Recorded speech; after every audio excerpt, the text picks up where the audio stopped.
Chapter 7. After this, Jesus went about in Galilee. He would not go about in Judea because the Jews were seeking to kill him. Now the Jews' feast of booths was at hand.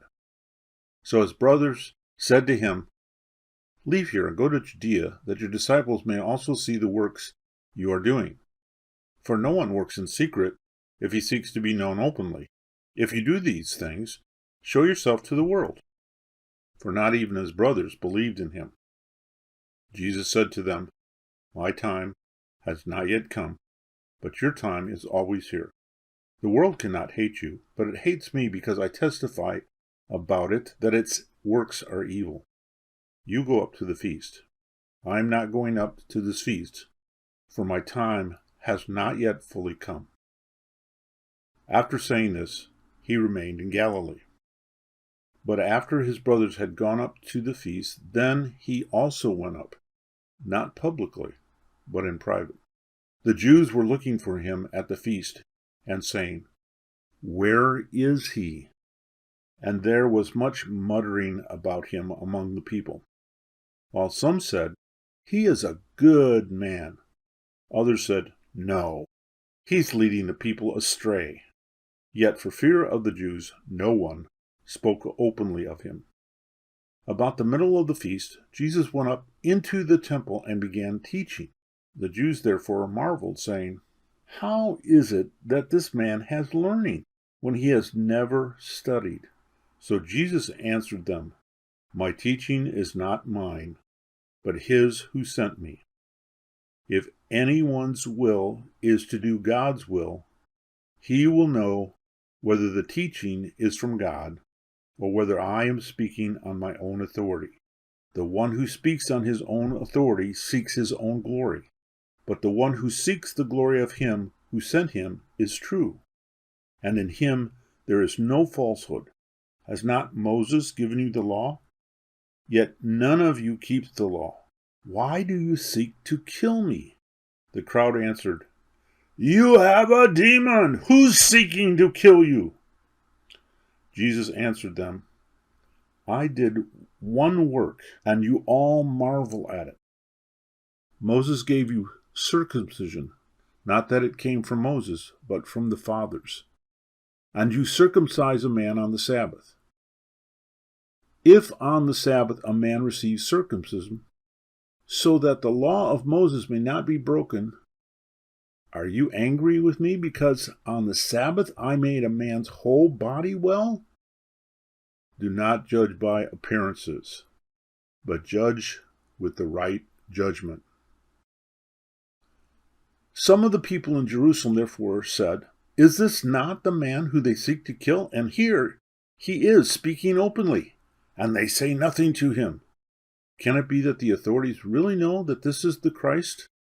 But we know where this man comes from, and when Christ appears, no one will know where he comes from."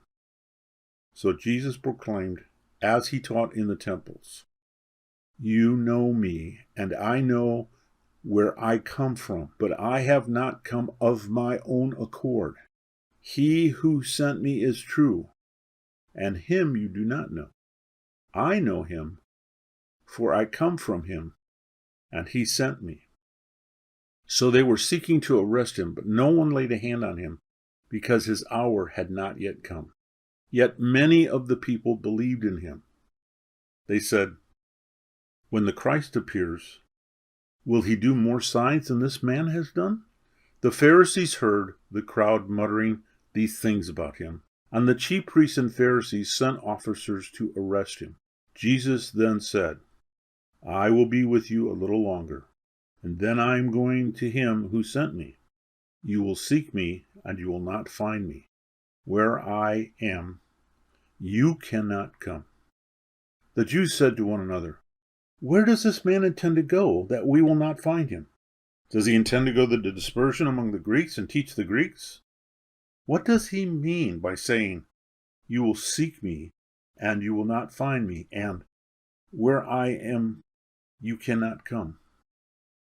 On the last day of the feast, the great day, Jesus stood up and cried out, "If anyone thirst, let him come to me and drink.